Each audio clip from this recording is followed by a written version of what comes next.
My name is Eliza. I'm a photographer and activist and founder of the feminist platform Up Luv. And then I had this experience which really kind of changed the course of my life and my career, especially. A man walking past me and saying, "Cheer up, love," followed home at night, or approached by creepy men in clubs, or looked at for too long on the tube, or just felt maybe made to feel really kind of sexualized in our place of work, which led to this platform that I have now, which educates around all forms of kind of misogyny and everyday harassment, men like spitting on women who are running. You said what? I don't feel like I could ever be someone who was, who could like solve this issue or like fix this issue or anything. But to just be like one tiny part of that is, that's what I'm kind of here for. That's what I'm striving to do, is just to like be a part of a much greater movement. Sounds quite bleak, but I am very much a believer of, like, in terms of the disability stuff that I do, I'm not going to solve everything before I die. Capitalist like algorithm sort of hellscape. It's one of those things where it's like you have to play the game slightly, and that's when it gets kind of complicated, because you obviously don't want to be an individual who is like profiting off a traumatic issue. Everything has to be really definitive, like you have to be 100% this or 100% that. There's no fluidity anymore. There's no everything is really binary, and there's no kind of grey area. You're either kind of 100% on board with this idea or you're not.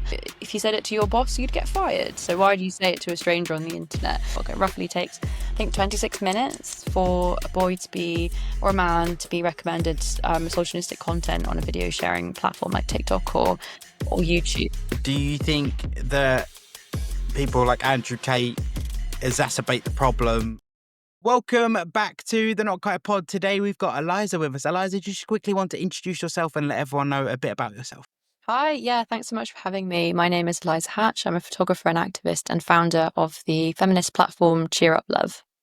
Awesome. I'm actually really looking forward to getting and diving into this, because it's your story is really interesting. So first things first, what I tend to do with my guests is get them to give me a bit of context about how they started and what led them to where they are today. So would you mind telling us a bit of your story? Yeah, sure.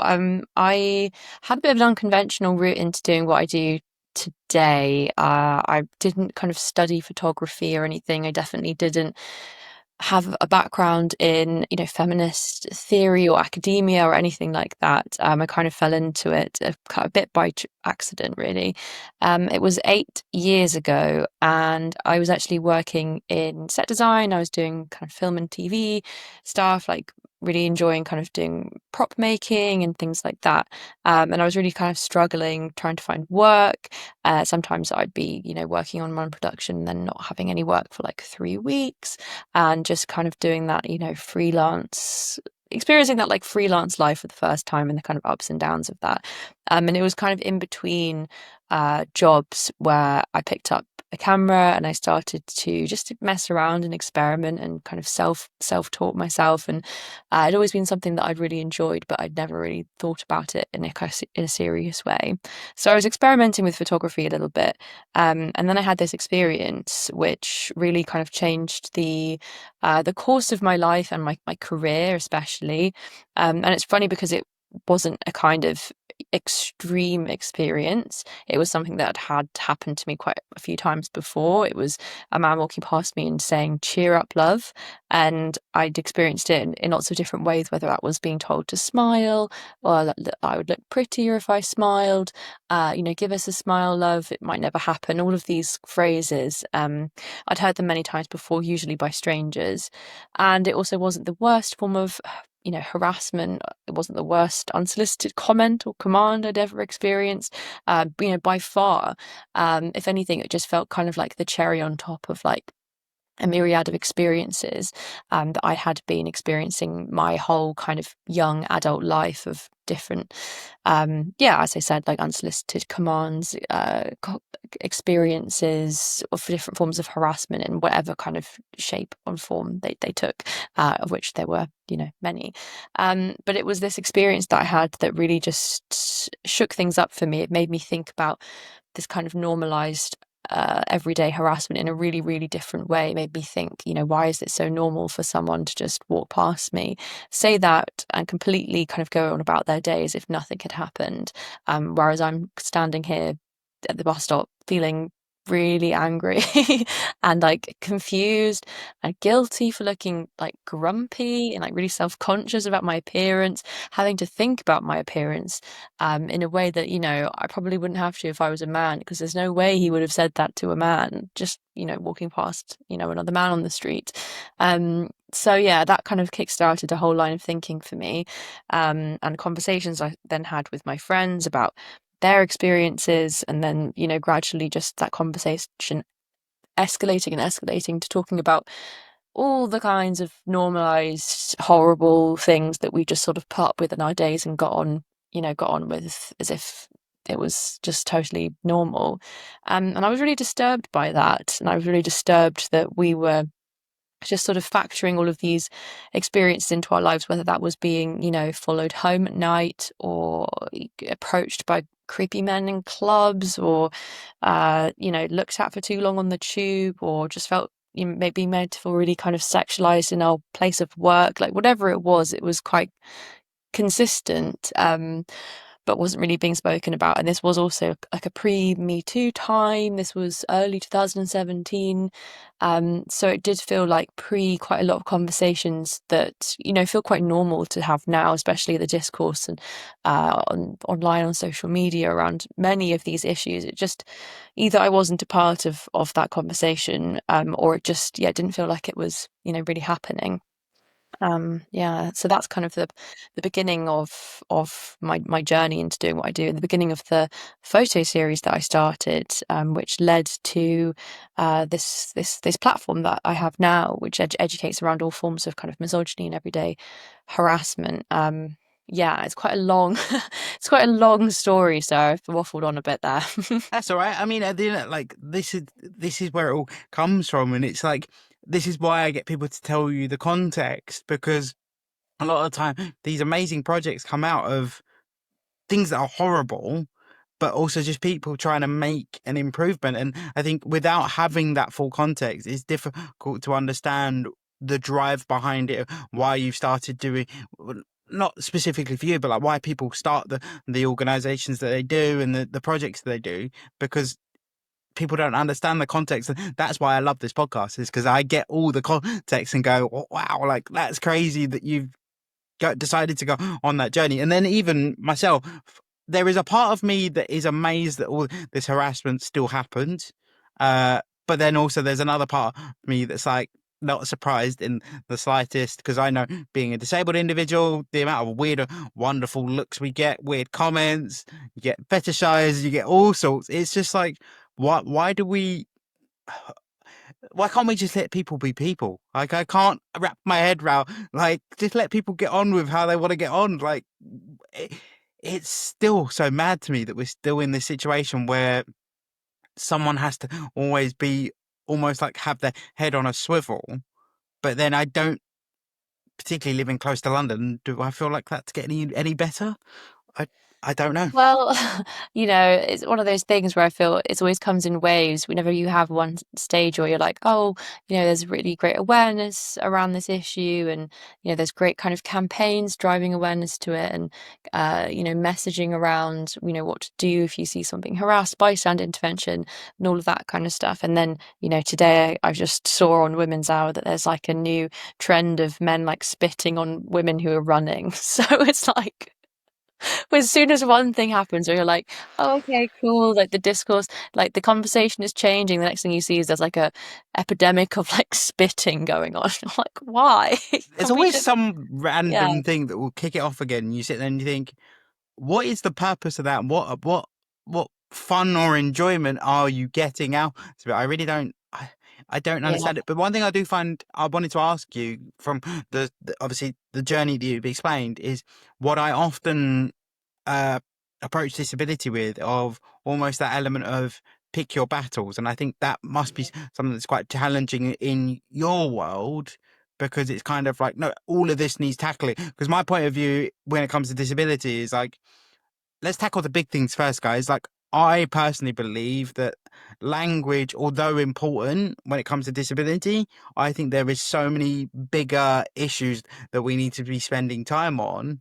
But then it's that juxtaposition of everyone's got different points of view, and you've got to completely respect that. And also, as well, what's to say one thing's more important than another, but then it's also spending your energy as an individual to do that thing and make that decision of that this is the part of the problem that I'm going to try and solve today or try and solve over time. How do you balance that? Because it's a really hard thing, because you then have to take on so much responsibility of always having to bang the drum, always having to kind of, because the context that I get is that I constantly have to explain my condition to other people. People are weird and wonderful question, but the weird complex I have is I get some weird enjoyment out of that. Like some guy asking me really strange questions, I get a weird kick out of it because I'm like, this is gonna make for a great story.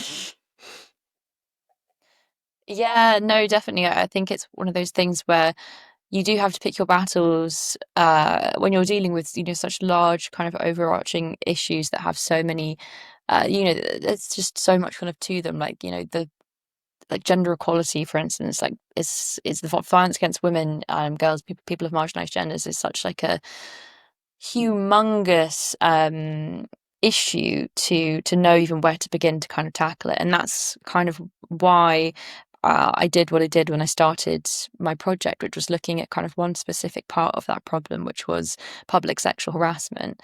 And obviously, there are so many, like, now that I've been doing this work for 8 years, I'm a lot more clued up than I was right at the beginning of my campaigning. Because when at the beginning, I didn't really understand the intersections of how, all forms of kind of violence are actually linked.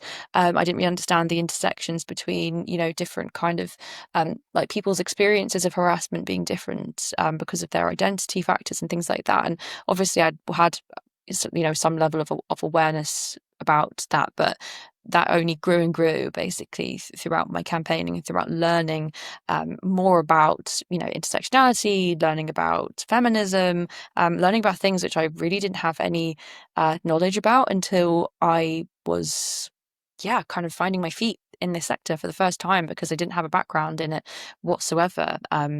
So yeah, I would say it's for me, it's been a really huge learning curve. And it's funny because now um, the things I talk about, the platform that I run, and kind of it's an educational space, but it's quite, the things I talk about are quite broad now. So I talk about quite a lot of different kinds of, yeah, forms of tackling kind of misogyny, violence against women and girls, myth busting, different kind of sexist myths and whatnot. But also, much larger issues like um, the kind of gender apartheid in Afghanistan, like whatever it is, the important thing I feel like should be right attention, I feel like should be drawn to. I will, try my best to do that with the platform. But obviously, you know, once you're kind of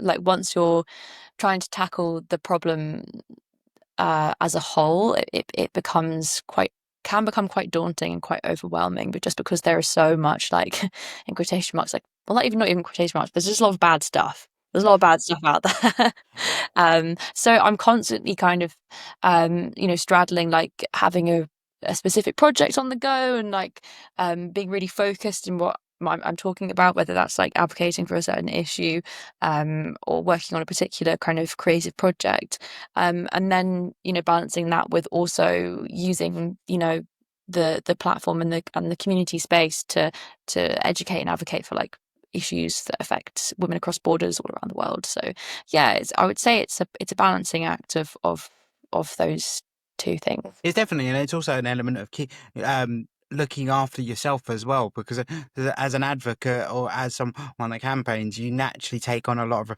responsibility. Like one thing I've said on here before is I have a belief that is probably sounds quite bleak, but I am very much a believer of, like, in terms of the disability stuff that I do, I'm not going to solve everything before I die. I'd love to. I don't think it's going to happen. So there's no point in me beating myself up going, oh, I haven't solved this problem. As long as I can improve the problem before I go, I'm Yeah. happy with that. And I'm happy to take that. Do you feel a sense of that as well, in terms of it's a big responsibility to take on. There's, as you said, there's so many facets to it. There's so much that you're like, I don't even know myself. I've got to try and educate myself. Want it to then help educate others. How do I go about it? Do you feel that? Yeah, no, definitely. Obviously, it's super overwhelming, but I never really, I don't know. I find it really surreal the position I'm in sometimes because, as you said, as I said as well, like I'm constantly learning about these things myself and doing my best to educate myself, so I can then go on and be like, I think this is something we should all be thinking and talking about, or something that we could draw, everyone's attention to. And so I find it quite funny sometimes because I don't want to ever be treated as like a news source, even though it's weird that we do that now with social media. Everyone gets their news from social media. I don't want to be, you know, a news source because I don't think of myself like that. I don't think I would like trust myself with that kind of responsibility either. And I also have a problem with, putting kind of individuals on certain pedestals and like, having like one person cannot be the voice of an issue at all. And I never, ever, ever want to be, someone who's taking up space in that regards whatsoever, because, ultimately I run this platform, but it's so much bigger than me, and the issue is so much bigger than me. And so yeah, it's one of those things where it feels almost like slightly uncomfortable in order to feel like, I don't feel like I could ever be someone who was, you know, who could like solve this issue or like fix this issue or anything. But to just be like one tiny part of that is, that's what I'm kind of here for. That's what I'm striving to do, is just to like be a part of a much greater movement. It's exactly what I always say is like move the weight a little bit every day. And also the other thing as well is I've always said with the disability stuff that I do, I want to create a referral culture, is because my point of view from the disability side of things is very much like, I can't, like now I said this to a friend the other day. The idea of a disability consultant is absolutely wild to me because you can't be a consultant on a condition you don't have.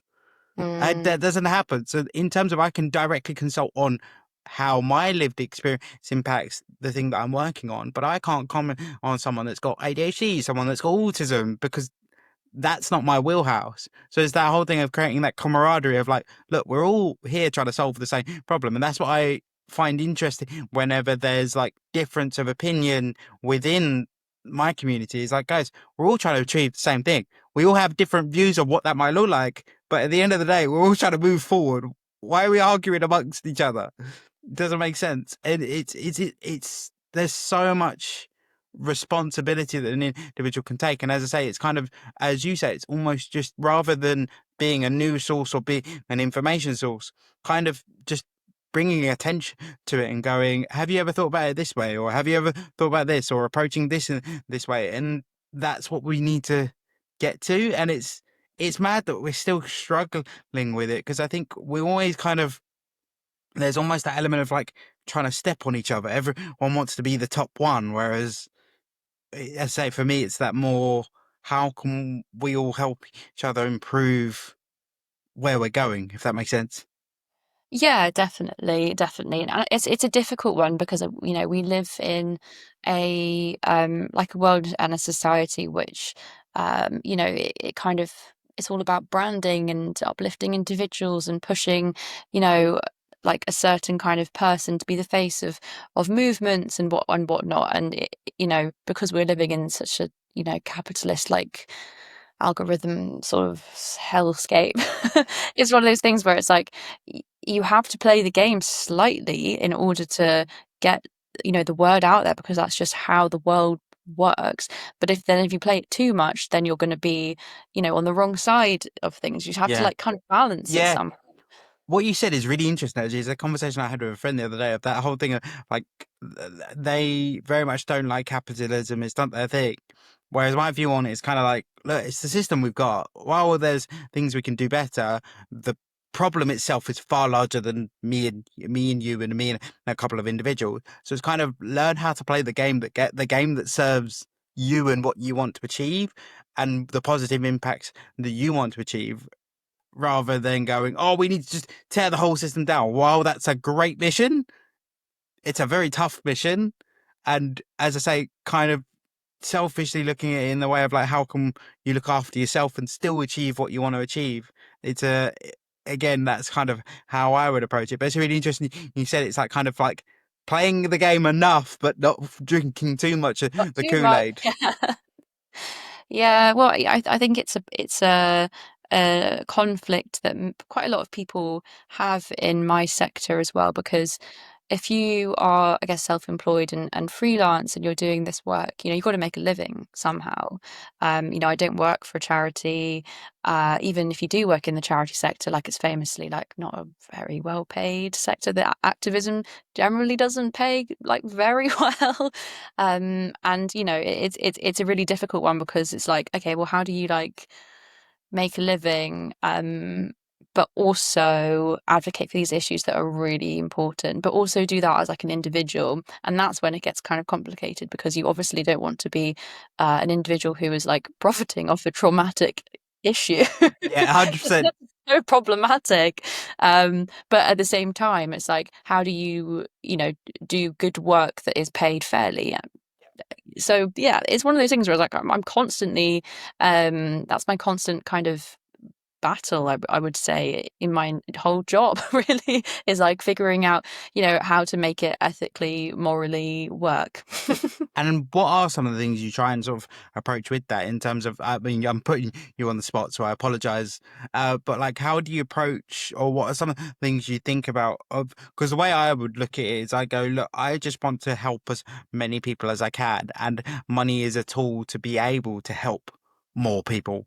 And me being financially able to do that means that I'm able to free up more brain space. Because my approach is very much like, if you've got someone that's freaking out because they got a mortgage to pay, they're not going to be all in over like, right, okay, let's help you solve this problem, or let me help advise you Mm. on this or support you with this. That becomes really difficult. So how do you manage that? Well, I mean, I have loads of weird jobs, so that's the short answer is I have lots of yeah, I have a multi-layered, very colorful and very fulfilling freelance Love life. that. Love that.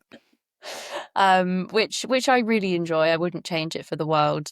And I'm still figuring, the rest of that question out, of like how to, because I think also there's like an image of success or like what's projected online, and like if you have like a load of followers on Instagram and a blue tick, like you probably look like you're killing it. You probably look like you're making thousands of pounds per Instagram post, but that's just like not the reality whatsoever for especially people who are working in the, I guess, violence against women sector, like general social justice sectors as well.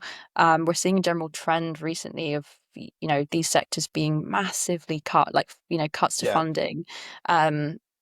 With our government, it's just like what, like every day there's some new horrible horror story Yeah, of yeah. like funding cuts to different sectors, which desperately need that funding. Um, so it's one of those things where it's like there's an idea of, I guess, like image of like how success is projected, and then the reality of that is like having multiple jobs and then just like trying to kind of balance it all out, balance the like evil capitalist hellscape stuff out with the good stuff. I completely agree, and I think you've hit the nail on the head of like that assumption that if you're doing well on social media, like I'm nowhere near the near where Eliza is, but I can appreciate the whole thing of everyone seems to think as soon as you start doing on well on social media that it suddenly becomes your full-time job or becomes your primary income, when actually it is the most intermittent income you could imagine. It's like you'll Yeah, have months where you're super busy and you're all over the place and it's all great, and then it would just and yeah. jump off a cliff.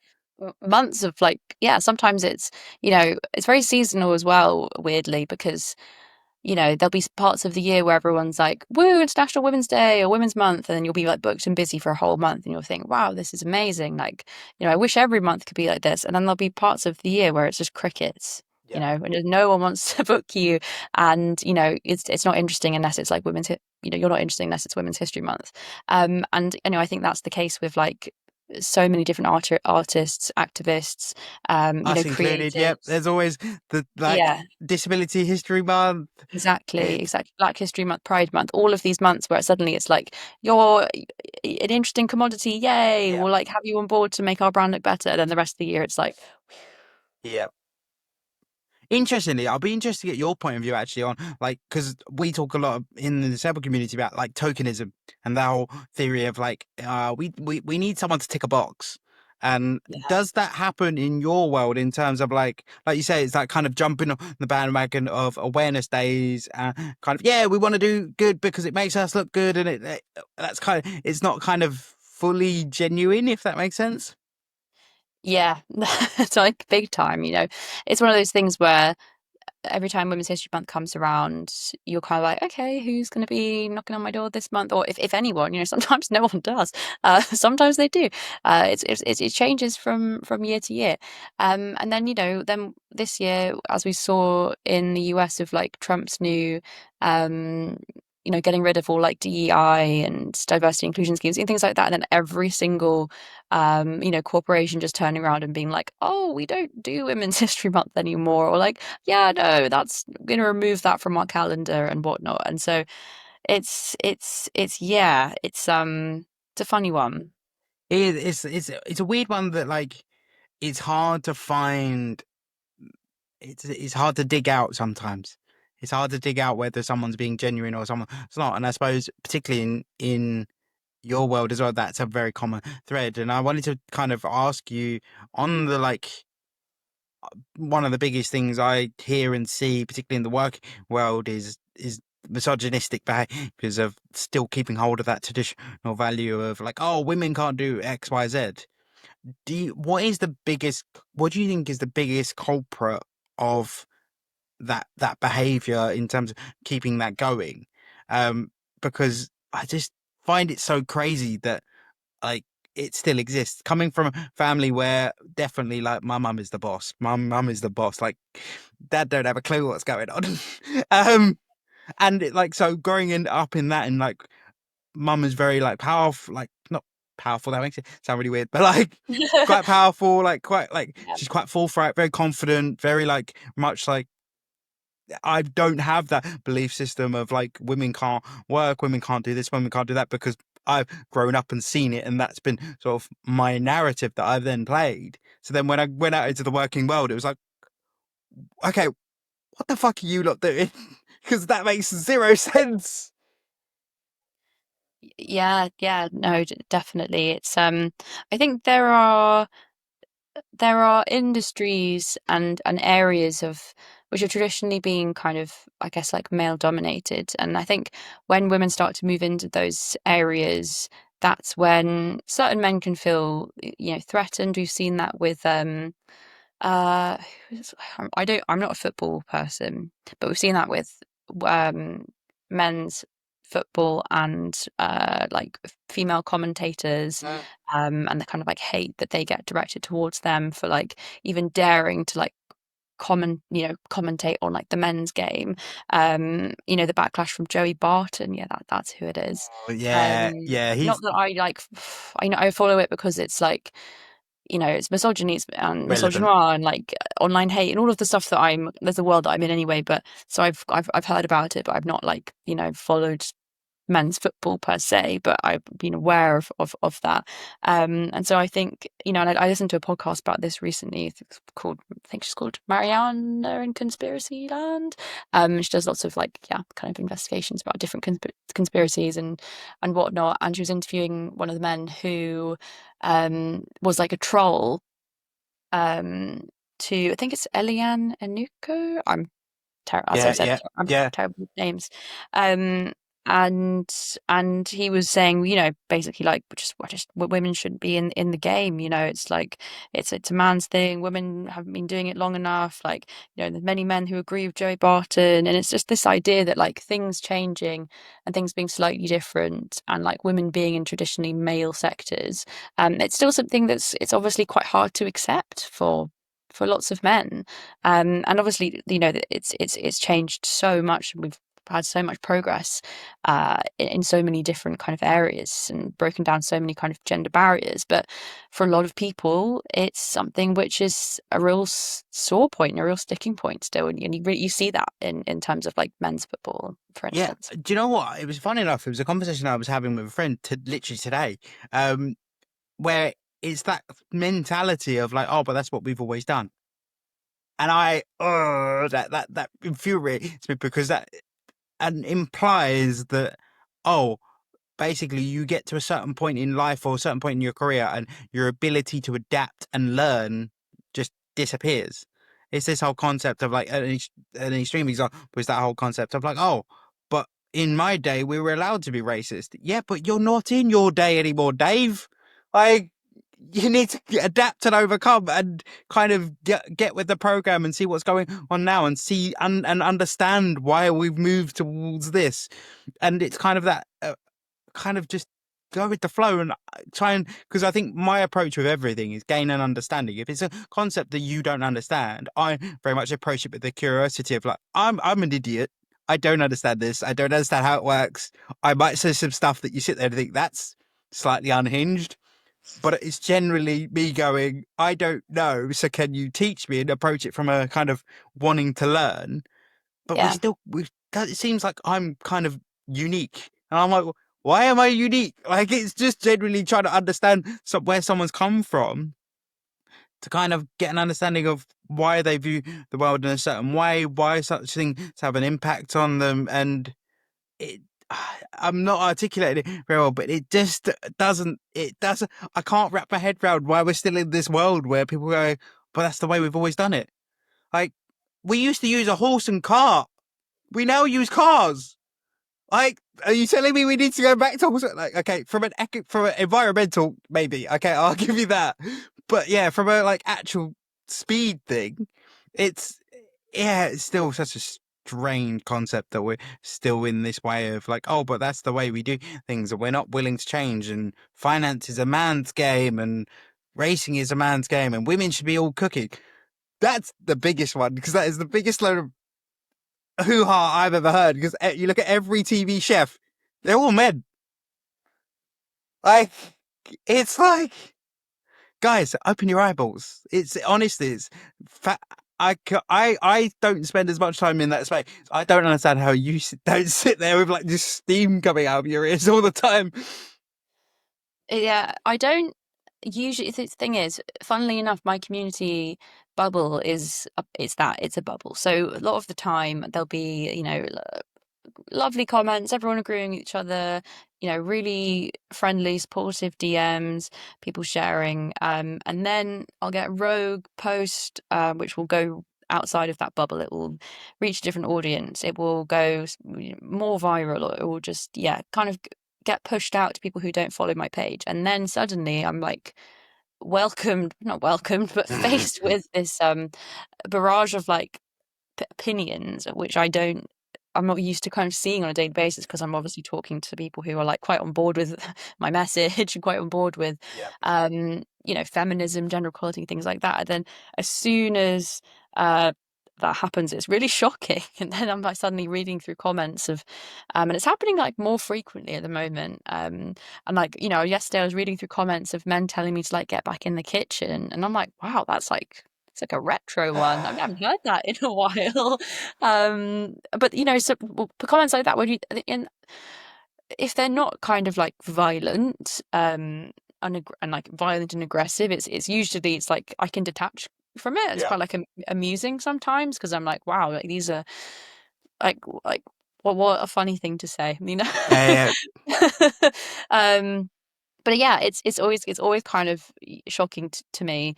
But I think that especially in the online world, like I just like to think that it's not as bad as that in real life, because if you're having these conversations you can have them with a bit more nuance. But because Yeah.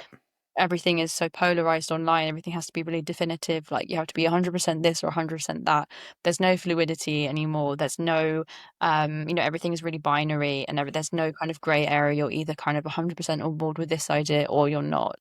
There's no kind of room for like conversation and nuance. So I feel that and also just the platforms themselves, the algorithms, they push more and more extreme views, more and more extreme content, and they encourage you to be more riled up and passionate about Yeah. these, whatever cause it is that you're passionate about. It feeds the beast. You're feeding the beast. It's all, you know, horrible machine. But I think that in real life, if I sat down with one of these men, like, would he tell me to go in the kitchen? Probably not. Yeah, Like, but then not it's my that day. ability to easily hide behind a keyboard. A lot of people, it's that old keyboard warrior theory of like, oh, Yeah, Dave has exactly. got Brave on his keyboard because there's no repercussions. Where actually, if he does that in a public setting, probably the 20 people that he's surrounded by go, "You said what?" Exactly. Like, if you said it to your boss, you'd get fired. So why do you say it to a stranger on the internet? But yeah, that's just the world we're Do living in at the moment. So I take a bit you, of comfort I in mean, some. you probably get asked this all the time, but do you think that people like Andrew Tate exacerbate the problem? Obviously, that's probably, I already know the answer, but I'd be intrigued to see your point of view, particularly being in the space all the time, because you probably see far more than, say, your average Joe would because you're just involved. Yeah, I mean, Andrew Tate has significantly made the problem of online and also in like real world misogyny 10 times worse. We're seeing children at schools telling their teachers to, telling their female teachers to, be quiet and shut up, and they won't listen to them because of, the kind of rhetoric they're seeing on their phones or on TikTok. It roughly takes, I think, 26 minutes for a boy to be, or a man to be recommended misogynistic content on a video sharing platform like TikTok That's a or crazy YouTube. stat. hmm Jesus Christ. That is, wow. I think for me, I'm like, I thought it was even less. I'm surprised it's that long. I thought it would be less time, to be honest. Maybe I But it's just just, don't move in the circles, but I'm like, I'm yeah, sitting there thinking, when I've been scrolling, did I come across anything that would be considered? I'm like, I have to do that test tonight and be like, right, 26 minutes, let's go. yeah, and it's like automatically, if you're kind of logged in and you make an account on TikTok and you put, male, it automatically will think, oh, okay, this is something you might want to see, and then it will just recommend it to you. And then if you pause for a minute on it, not a minute, if you pause for a few seconds on it, you're intrigued. Maybe you like it because you thought it was funny, but you didn't necessarily agree with everything that was in it. Next thing Yeah. you know, 10 more videos are coming your way. And if you're like 12 years old, you don't really have the critical thinking and Yeah. the framework and the space to kind of unpack any of that. You're just kind of, you can't really contextualize it at all. You don't really have the understanding for it. They're probably not doing gender studies at school, are you? Yeah. Like, I mean, you're it's just really a interesting punch it because like a we would, child. again, I had a conversation fairly recently with a friend of this whole concept of like, kids are I don't want to sound like my dad, but kids are growing up really quickly, and like sometimes I listen to what they're kind of going through and what they're experiencing, and I'm like, guys, I didn't go through that for like 10 years after what you're going through it now with, and I'm like, how did we get to this point where I we're in this situation? Because it's almost like children want to become adults so much quicker than we did. Like I still, the like visual example I give, and I always use it, is like back in my day. Again, sounding like my dad. Um, back in my day, yes, when you're a year 7, you wouldn't go anywhere near a year 11. Or for anyone that's listening in the States, if you're in middle school, you're never going to go near a high schooler because there's that like innate sort of fear of like, oh, they're older than me, I'm going to stay away from them.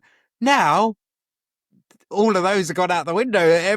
Anything can happen, and I just find it so strange that so many kids are involved in these circles where I didn't get involved in those circles or start having those sorts of conversations years and years after them. And I think, is there something that we need to do to kind of like slow them down? But I don't know whether we've already gone past it.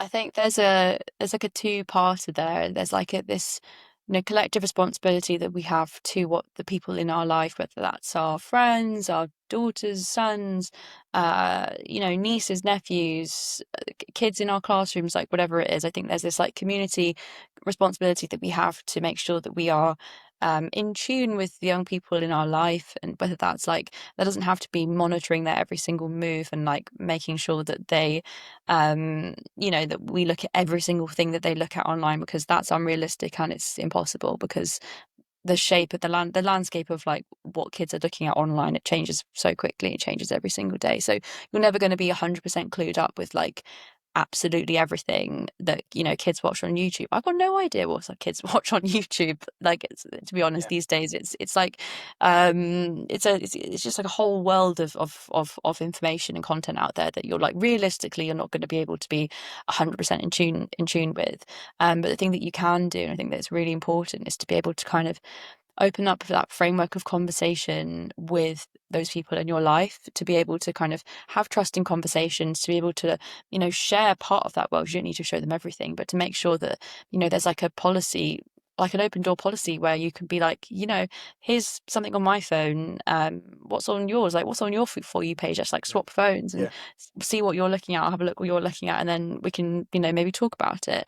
Or what did you do at school today, or like what happened at school today. Just be able to like have those kind of conversations, creating spaces where those conversations feel like they're kind of safe conversations to have, and that when stuff does come up, whether that is problematic, or that might be something that you disagree with, or might be something that is actually maybe like that's a harmful view or a harmful comment, it's being able to kind of have those conversations where you're approaching them with like understanding and empathy, and not like shutting people down. Because if you're coming into those conversations with loved ones, with friends, with children, with people in your life, and you're shutting them down and saying, you're a sexist pig, you can't think that, or like, shut up, you can't say that, then you've shut down a conversation Yeah. that really needs to be had. So I think that it's just creating spaces where we can facilitate those kind of conversations where we really need to have them, and making sure that your loved ones, the people in your life, they feel like safe, and that they can bring stuff to you if they want to talk about it. So that's like one part of it. And the other part, I think, which is really important, is actually lobbying government, lobbying tech companies, making sure that you know the people out there who should be accountable are accountable for these kinds of things. Like, you know, we should be lobbying our government to be like safeguarding all Yeah. of us, not even kids like me. Yeah. Because like Meta this year is like everyone that Meta has taken away like fact checking, not fact, is it fact checking? Yeah, Yeah. fact checking, Yeah. and moderation, that's the word, moderation and stuff on these platforms. And we're just like, UK government's just like, cool, do whatever you want, Meta, do whatever you want. Yeah. Twitter, X, Elon, great. Like, it's pathetic. We need to be yeah, I just think we need to like stand up to these tech companies and actually hold them to account. I completely agree, but it's that classic case of getting enough people to spread their message that we need this done for anyone to kind of build that impact. But it's really interesting you say about the having the communication channels open with family members, because I think it's really interesting because, like you say, it's that whole thing of building the culture of sort of having the conversation and gaining that understanding. It's the exact same thing of what I was saying earlier, of like my approach is very much like, I don't understand that, so I need you to explain to me why you think like that, or what is the thinking behind that, or what is the reason behind something, because then I can gain an understanding of where they're coming from. Then I'm much more able to kind of either, if I believe something's wrong, guide them and explain why that's wrong, rather, because the thing is, no one, like you said, no one's going to accept if you go, you're a misogynistic pig, that's the end of the conversation. They're not going to absorb anything you say after that, but because they're going to think you're a dick. Yeah, However, if you then approach it of like, look, this is how I view it, this is why this is a problem, can you understand this, like, do you understand it from this perspective? Then you go, and then you'll probably see them go, oh, okay, yeah, okay. Or you'll probably also see, which I've seen before, someone go completely white because suddenly mm, the penny's dropped and they've gone, oh shit. And then the worst thing is with that is there's an element of like you realizing that something you've done's wrong, and that can often then bring up a lot of feelings of like, oh my God, I'm a terrible person. Oh my God, this. The way I'd look at it is like, okay, you didn't know something, you now do, as you didn't know how to do maths when you started school. Same thing. You're not a bad, like, yes, you've done a bad thing, but that doesn't perpetually make you a bad person. You can adapt and you can change. That's kind of what I would be reiterating when I'd had those conversations of like, just because you've said something that's, we've all, hands up, I've done it. I've said something and gone, oh, that's really out of character for me. Oh, okay, that's that's not great. But you sit there, hold your hand up and go, yeah, that wasn't cool.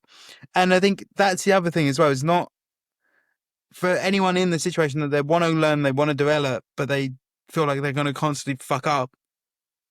It's okay. It's Yeah. okay. I'd rather you do that than stay in this kind of no man's land. That's the tricky part, is because we need to, it's impossible to do online because of how, you know, like how tribal it is and how polarized it is, but we need to be able to facilitate space for learning, failing, for people getting things wrong, and for being able to like have their minds change, because you're not going to change someone's mind if you're just shouting at them. And yeah, I think there's a real time and a space for like calling people out.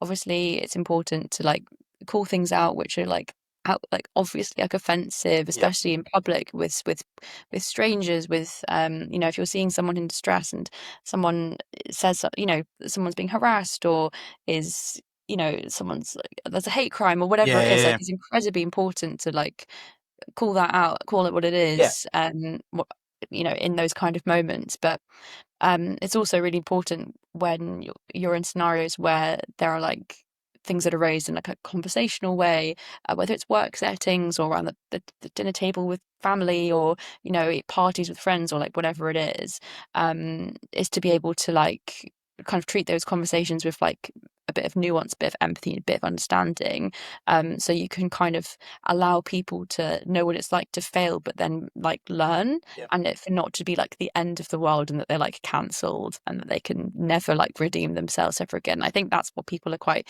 afraid of, and that's kind of where that goes wrong online quite a lot of the time, because the left does it, like the left eats the left quite a lot in Yeah. these spaces, like you say one wrong thing and then it's like Yeah, I see it all the time. Like I experience it all the time. The amount of people that have come up to me, you see them stuttered. It's like yo, yes, yes, I'm in a wheelchair. You're allowed to say it. It's not a dirty word. You're fine. Don't panic. But because they've kind of, because of like you say, people that go to extremes, it then becomes this. Oh, I can't bring up this topic, and then it's not a very open communication of like.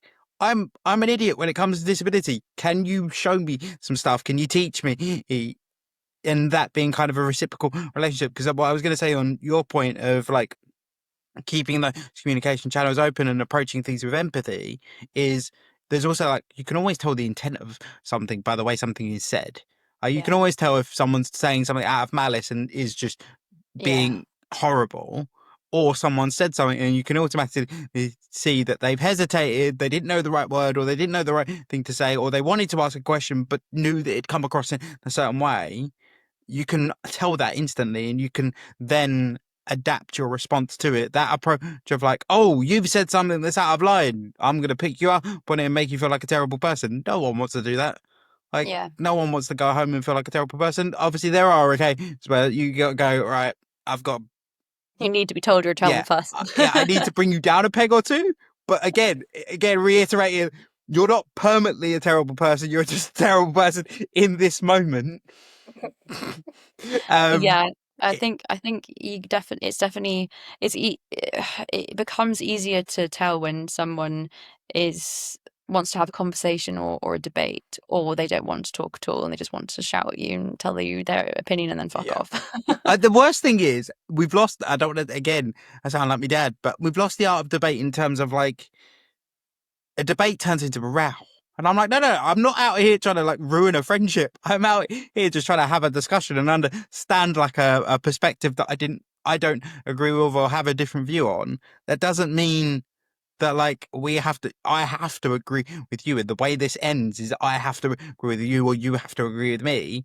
I also strongly believe of like if you're hell bent on your views, we can agree to disagree, or depending on the topic of that disagreement, you can Yeah, also agree to disagree and maintain a friendship and be like, okay, we don't see eye to eye on this part, but that doesn't mean we can't work like can't enjoy each other's company in other elements. It's like again using an extreme example. It's like me hating on you because I don't like mushrooms, but you eat mushrooms. It's like, but then I'd say there are contexts where obviously there are certain things where my belief system is very much like, if you believe this, I don't want anything to do with you. Misogyny being one of them, racism being another one. Like, go away, Yeah. what are you doing? But yeah, I think again it's just that nuance and allowing those conversations to happen and allowing people to get things wrong and allowing people to learn. I mean, I say it all the time, like, allow people to get things wrong. Stop jumping down people's throats, like, unless it's warranted. Let them, yeah, Yeah, and I think everyone will have very different opinions on this, especially the people who it affects. So, for instance, you hear quite a lot women saying, we shouldn't have to like we do this all the time. We shouldn't have to be like the educators. We shouldn't have to like tell people about yep, feminism in the yep, same way that like people with disability shouldn't have to always be the people educating around that. In the same way agreed, that yep, black people shouldn't always have to be the ones educating like white people on racism. yep, And so, but there will be everyone will have like a different kind of uh I guess bandwidth and capacity for that. For like a random stranger on the internet, like probably not. yeah. Maybe a close friend in your life, like yeah, definitely. A random person at a party, it's gonna have to depend on the day. Yeah, no, I completely agree, and I think this is what I said earlier. Of like, when the topic comes up in terms of disability space, of like, we shouldn't constantly have to advocate for ourselves. We should constantly have to explain our disabilities. I've already explained my like situation of like, I get a weird kick out of it. Certainly, there are times where I'm like, I really don't want to deal with this today. But then that's where I sit there and go, I would like to create a referral culture, particularly within the people that work on social media. Of, look, Eliza, if you're having a bad day and you don't want to talk about it, cool. If you can direct them to someone who is a chatterbox that is more than happy to jump on it, then you've saved yourself of that whole thing of like using your battery for it, but you've also redirected someone to a resource that can go, look, you can get the information you want, just not from me today, because I've not got the bandwidth for it today. And I think Yeah, it's a exactly. very much a moonshot thing. And I know every time I say it on the pod, people are probably thinking, Jesus, Charlie, we're never going to get to this point of view. But I think it's just something to be mindful of, because no matter what circle you move in, as we said earlier, if you start getting shouted with someone, they're not going to absorb anything that you say to them. It's a pointless exercise. We all get frustrated and we all do it, but if you're trying to want to make things better for your community, shouting or being blunt or aggressive isn't the way to do it.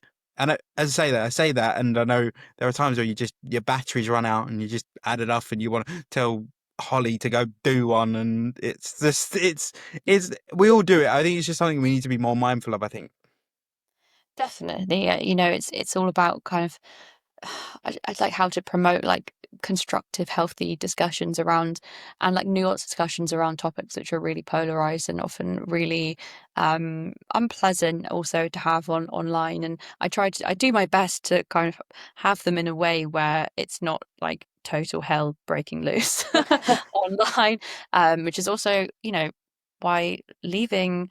Well, I haven't officially left Twitter. I just don't go on it anymore, which is amazing. I used to spend so much time scrolling X, like trying to keep like up to date with current issues and whatnot. And for me, I was almost becoming like a bit of a news source or a way that I could be like on top of things and as kind of dialed into the discourse and certain issues happening. And then I just stopped. I went like cold turkey completely.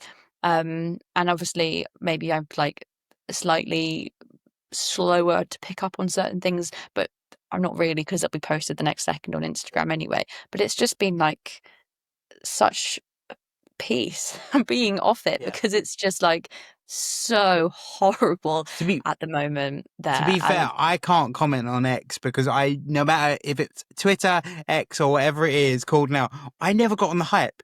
Everyone loved Twitter, and I'm yeah, like, it's not for me. I don't like it. I never did.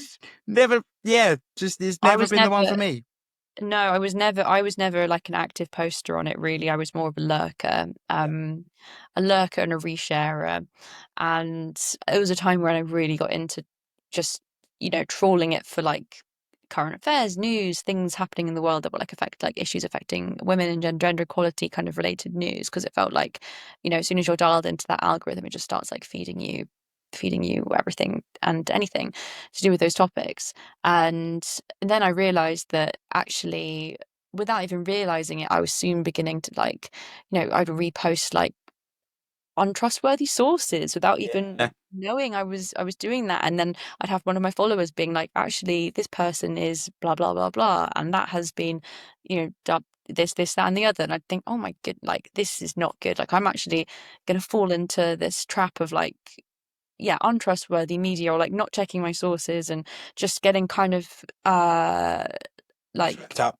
getting swept up, exactly, because there's that like, there's so much sort of adrenaline and excitement, and it really feels like it's like a rush almost. It's just like the whole place is unhinged and unhealthy, and I It's felt so much better for like removing myself I from it think in completely. general, social media can feel like a space where you've always got to be on. You're always on, like, because that Yeah. even the fact checking side of things, while I completely agree with it, it's as an individual, it's so hard. Again, it's that approaching things with empathy of like, people get stuff wrong. People get stuff royally wrong, and it's that because we've moved towards a cancel culture. It's made everyone really scared of making mistakes. And while I appreciate like what you're saying of I should really be fact checking everything because social media moves so quickly.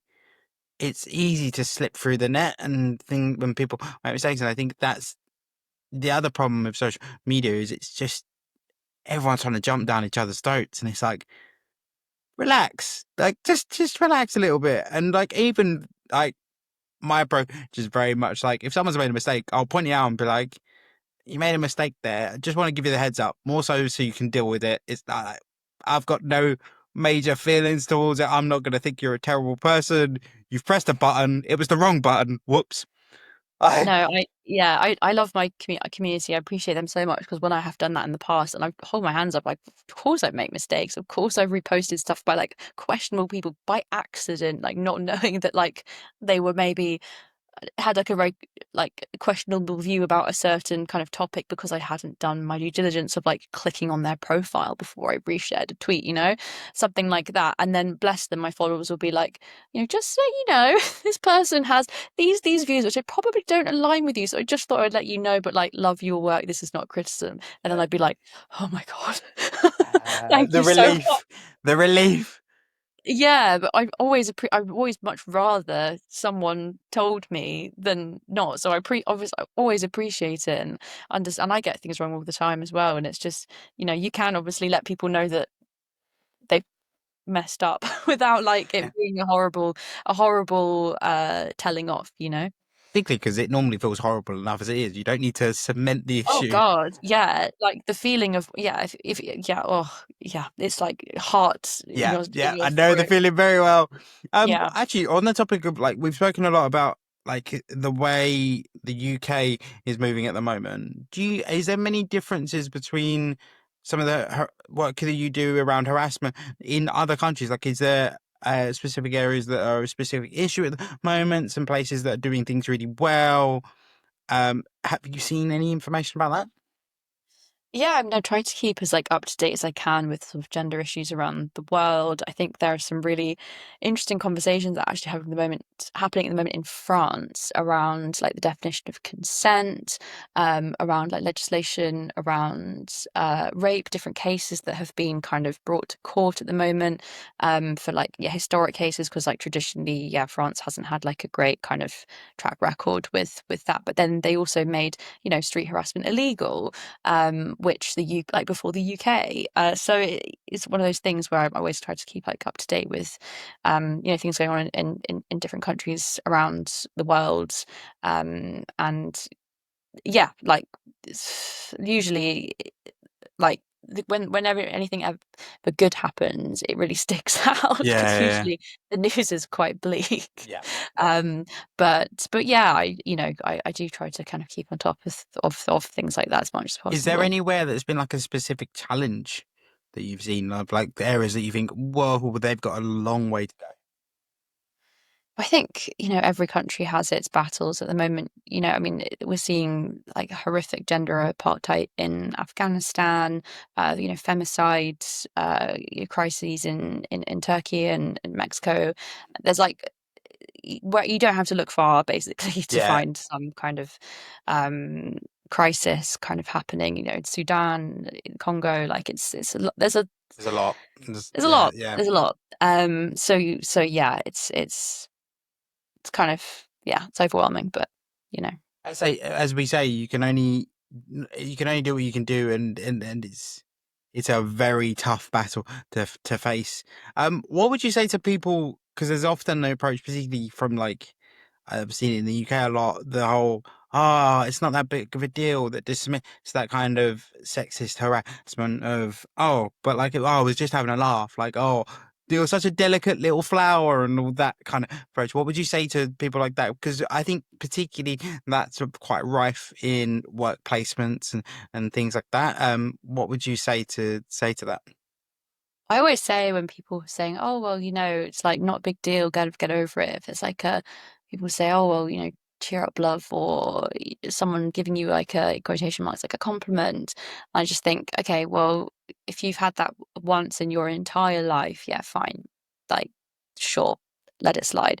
But just think if you were the eighth person that day who had like gone up to that person and gave that comment, had you made a comment about their appearance, had given them an unsolicited piece of advice, had touched them, on the waist when they were moving past them. Imagine if you were the eighth, ninth, 10th person who'd done that day or Mm, that week. Like, do you think they'd still feel like it wasn't yeah. a big deal? Like, no, they wouldn't. So it's always this, it's the quantity and it's the scale with these things. I think whenever, you look at these things individually, you can think, yeah, fine, whatever, not a big deal. Sure, like someone made a remark at you or a cat call or whatever, like what's the big deal? But it's never an isolated incident. That's the thing. It's part of a much, much bigger problem because these things never happen in isolation. They always are part of a chain of, you know, more and more extreme and just like routine forms of like violence and harassment that women experience, women, people of marginalized genders experience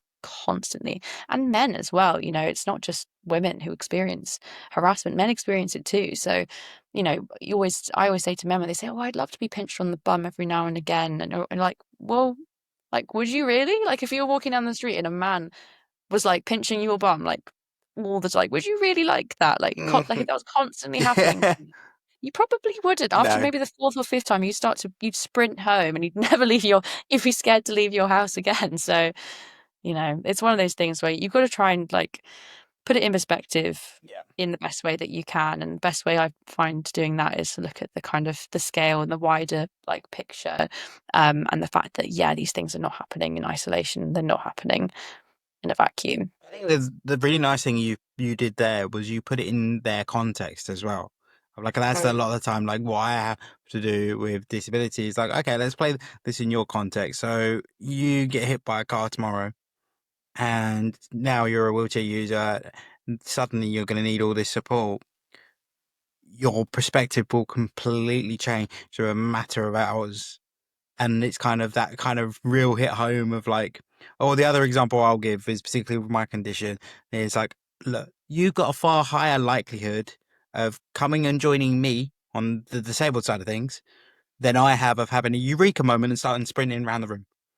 Yeah. It's just the law of averages says. So then when you put it in their context, they go, I didn't think about that. And I've seen it so many times, particularly with men, of they go, oh shit, I've been a dick, and you're like, yeah, yeah, you have. But Yeah. suddenly the penny is dropped, and there you go. So glad I can be of service. But I think, do you think we're moving in the right direction when it comes to improving things? Because I know we spoke about earlier, like it's a big battle and there's a lot Mm. to take on. But do you think that we are moving in the right direction?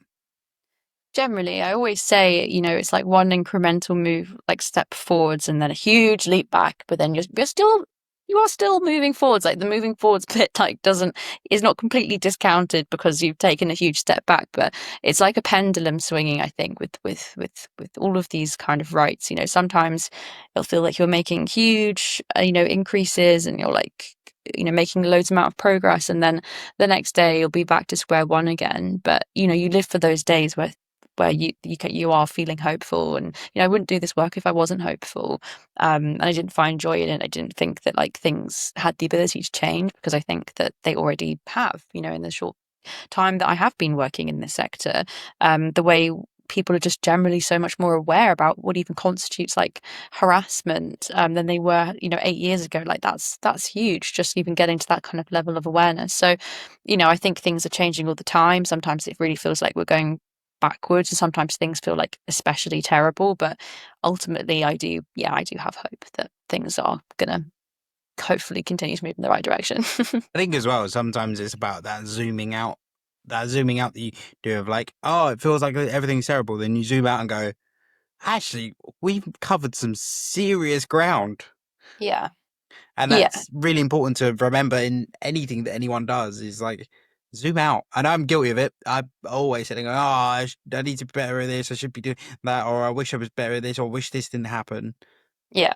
Zoom Yeah. out and appreciate where you come from. So, yeah, Exactly. I think we are. I think my biggest concern with the conversation we've had today is this movement we've seen towards like extreme masculinity. Because I very much believe like, there's nothing wrong with masculinity in itself as long as it's within the right context. But the movement we've seen, particularly with young people moving to extreme masculinity and extreme misogyny at times, that's my biggest concern at the moment. I do sit there and go, how do we get ourselves out of this hole? Because it's quite a big one. I ask myself that every day. And then lastly, I'm going to ask you the last question that I ask every guest, which is what's one piece of politically correctness that you really strongly agree with or disagree with? Well, I think because it's been so in the news at the moment recently, and there's been kind of legislation around it that I completely disagree with. I want to use this opportunity to say trans women are women. Completely agree. I just, I don't even have the words. I just sit there and go, it's the same question I have every time the government does something ridiculous like this. Did you ask anyone? Probably not. No, they And I'm didn't. like, oh, guys, if you're gonna make a decision like that, you got to consult the community. You got to do it Yeah, because, like, at the end of the day, yeah, you've not got a clue what's going on, and it still infuriates me to this day that they still do the same behavior no matter what group it is. And it's like, yeah, consult the people. If you consult the people, then 9 times out of 10, I bet you'll get a much more positive response because it's a very considered approach rather than just we. Do you know what? Sometimes I do sit there with the government and go, "Did you just wake up today and go? Do you know what? Let's throw the cat amongst the pigeons. Let's just do it. Let's just why not?" yeah. No, it boggles the mind. I mean, we could spend an hour talking about that It's decision alone, but it's just I yeah, just think there's so many strangers. But then interestingly, whenever funny enough, obviously the name of the brand is not quite pod, not quite politically correct. Whenever the subject of politics comes up, I just think you're all as bad as each other. Like, like this whole concept of we're gonna do this and we're gonna do that. They all just turn around and go, did I say that? Did I? Oh, I don't know. Oh, I didn't phrase it no, like that. That's not what I said, and it just infuriates me. But then it's kind of I take the approach very similarly to what we spoke about earlier of like play within the walls that you're given, play the game, and kind of do what you can. And I think that's kind of how I make my peace with it. Of I know what I believe, I know what I want to support, and I'm going to champion what I can push for. But also, I'm also going to play within their walls because then if you play them at their own game, you've got more chance of winning. yes, exactly, exactly. It's a difficult balance to strike, with keeping the like morale More, up. yeah, keeping morale up and also balancing your moral Morale up. compass as well is a Exactly, difficult thing as well. exactly. But no, I do agree. You do have to. It's in some like regard. If you want to make any kind of change, you're going to have to in this world. You're going to have to rub shoulders with people that you disagree with and people who have different views to you, because otherwise you can't change people's minds. You need to get yourself in those rooms. So yeah, it's a tricky one, but it's something I've learned kind of along the way, really, of like doing this work. Is that like you kind of have to like speak that person's language and in order to make them like listen to Yeah. you. I'm not a politician and I don't think I ever will be because I could never. Oh, But yeah, I'm far too opinionated to to be able. Well, they'd probably argue that that's what you need to be as a politician, but I Yeah, would yeah, argue that like I'd end up causing fights. I just it would just be like, what are you did what? Where is the logic behind that? Like I say, although I very much believe in like gaining different people's perspectives, I think s- there's a line where I'm like, okay, yeah, you lost that privilege, and yeah. it's I don't think I have the stamina. very tricky thing. I mean, I believe, I'd say, I think I've spoken to so many amazing people on here, and I think we are moving in the right direction, and we've kind of, as I say, got to kind of move within the walls that we're given, um, because of the wider world and wider community is, and I think it's about finding that peace within that to be like, I'm doing my bit and I'm going to do what I think is right, and that's all we can do. Yeah, exactly, exactly. But thank you so much for coming on, Eliza. It's been an amazing conversation as well. I think it's something we don't talk about enough that is still around. I think obviously being involved in your space is very much a conversation that you're having very regularly. But I think in the wider community that aren't exposed to it all the time, it's something that we think, oh, that doesn't exist anymore, or oh, it's only 50-year-old men that do this, or it's only this certain group that have this problem. So it's been really good to chat to you and sort of see some of the work you're doing and see some of your perspectives being in it every day. So thank you so much for coming on. Thanks so much for having me. It's been, yeah, it's been really great to chat.